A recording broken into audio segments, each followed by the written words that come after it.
U.S. Defense Secretary Pete Hegseth says that the U.S. military is, quote, locked and loaded and ready to strike Iran's power plants and energy industry if it does not agree to a deal to end the war. Pakistan's army chief has been meeting with Iranian officials in Tehran to push for a new round of peace negotiations with the U.S. Well, the first round ended on Saturday in Islamabad without a breakthrough, but the White House says the talks have been progressing since then. The U.S. is ramping up the pressure with new sanctions, ending a reprieve on Iranian oil at sea. Well, that's now part of the naval blockade that has targeted Iranian ports since Monday. U.S. President Trump announced that blockade in retaliation for Iran's disruption of shipping through the Strait of Hormuz. Threatening to shoot missiles and drones at ships, commercial ships that are lawfully transiting international waters, that is not control. That's piracy. That's terrorism. The United States Navy controls the traffic going in and out of the strait because we have real assets and real capabilities. And we're doing this blockade, performing it with less than 10% of America's naval power. And at the same time, Treasury Secretary Scott Bessent and our friends over at Treasury are launching Operation Economic Fury as well, maximizing economic pressure across the entirety of the government. To Iran, choose wisely. Miad Maleki knows how Iran's economy ticks and what effects sanctions can have. He played a role in designing and implementing some of the U.S. Treasury Department's most important sanctions campaigns. He's now with the Foundation for Defense of Democracies. Miad, it's good to have you with us. The United States says that the blockade on Iran's ports is working, and that ships are not getting through. What does that mean then for Iran? Thanks for having me. Well, I mean, economically, that would really choke off Iran's access to the world in the shape of, as far as exports and imports. Iranian's economy, it depends on flow of commerce out of the Strait of Hormuz and the Persian Gulf, especially after the 30-some days of the airstrikes that targeted Iran's metals and petrochemical production. Those are the type of exports that Iran does through land to Turkey, Afghanistan, Iraq. So those are taken out, or the production capacity of those type of commodities have really declined. They might produce enough to really meet the demand domestically. So what that means is that now they have to rely on the Persian Gulf and the Strait of Hormuz more than any other avenues for export and import. So 95% of the economy depends on the flow of commerce through the Strait of Hormuz. That's about, we're talking about $159 million in import, about $276 million a day in export. And if that's cut off, if that is not going through, then you're looking at, over $350 million a day of trade that Iran's going to lose. Well, can Iran survive that if it's sustained, if we're talking about, weeks of the strait being closed? Well, there are different ways to look at it. So as far as oil, Iran's economy, it really depends on fossil fuel. As a matter of fact, about 40% of government's budget comes from oil export, and 90% or the entirely of Iran's petroleum export almost goes through the Strait of Hormuz.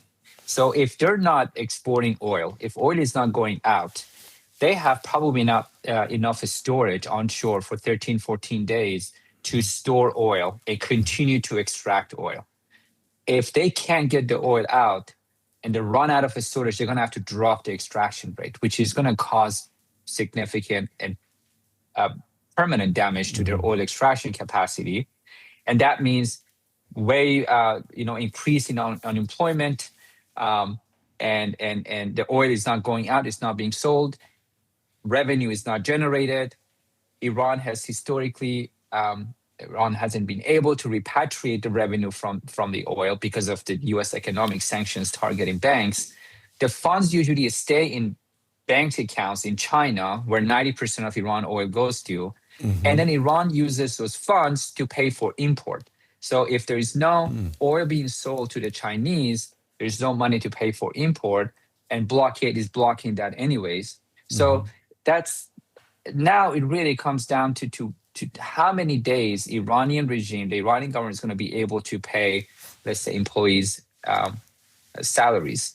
Now, one another key factor here is 1/3 of Iran's oil that goes through the Strait of Hormuz is a budget that the Iranian regime has allocated to the armed forces, meaning every year Iranian government tells its armed forces, we're going to give you, 50% of your budget in rial. We're going to give you another 50% in oil. Go sell the oil. Whatever you're generating from the oil sale is going to pay for your operation. It's going to be your budget. That's that already is a not problem. Going out.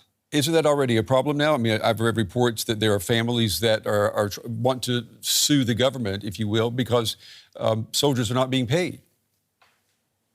Right. And what happens if your soldiers are not being paid, if your armed forces are not being paid, if you just came out of a month of uprising in Iran, a week of uprising in Iran, you had to kill 40,000 people to calm things down domestically.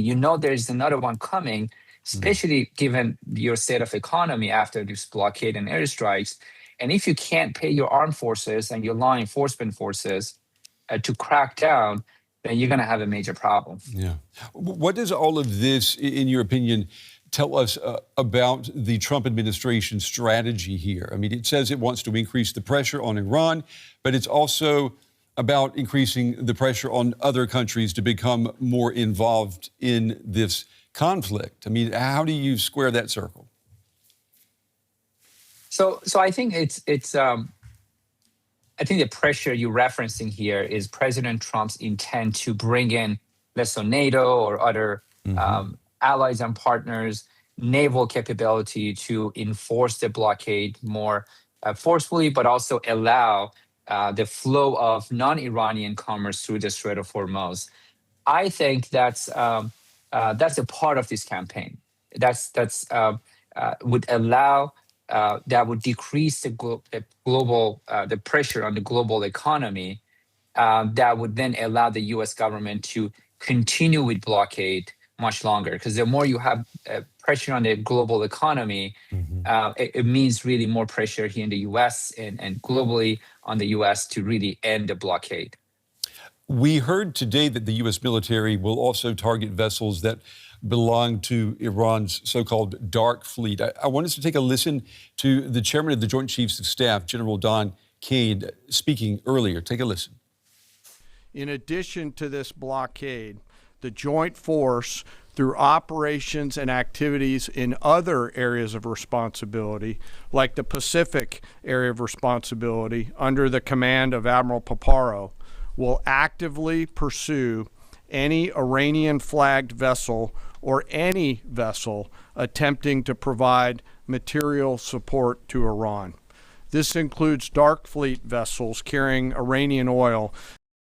That was Caine there speaking earlier today. So if blocking the Strait of Hormuz is going successfully, why does the United States also want to target Iranian dark fleet vessels? I mean, what's the thinking there, do you think? Well, that's a great question. So there are about somewhere between 160 to 190 million barrels of oil, Iranian oil, that is sitting in what we know as ghost fleet tankers. These are tankers that are already sanctioned or owned by entities that are sanctioned, older tankers. They're not usually hired or leased by reputable oil companies. They're part of the black market, if you will. And these tankers they have Iranian oil sitting already in international waters away from the Strait of Hormuz. This is the oil that is available to Iran today to sell to the Chinese buyers, to the teapot refineries, which means the small to medium-sized refineries in China who are willing to take the sanctions risk to buy discounted Iranian oil. So what U.S. government is doing is saying, we're not going to just cut off your access to the international water through the Strait of Hormuz to get your oil out. We're also going after the oil that you have already moved out of the Strait of Hormuz and you have it stored on tankers sitting out in international water waiting to be purchased by Chinese refineries. But And you increase that risk on Yeah. that oil, and then you also put pressure on the buyers in China. And you also increase the risk of this conflict escalating and expanding geographically, don't you?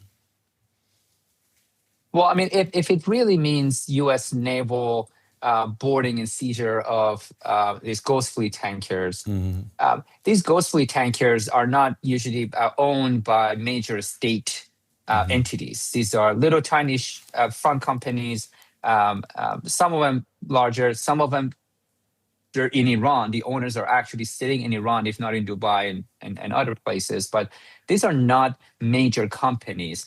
Boarding and seizing these tankers would be very unlikely to lead to some kind of a international conflict or a conflict really beyond what's going on in the Strait of Hormuz. So you don't foresee the possibility that the U.S. would try to board a vessel that's flying a Chinese flag or a Russian flag, because that in itself would be very volatile. Absolutely. I don't think none of these tankers that I know that are part of the Ghost Fleets are actually flying under the flag of China and Russia. They're flying under either fake flags or flags of flag registries such as in Liberia or Panama.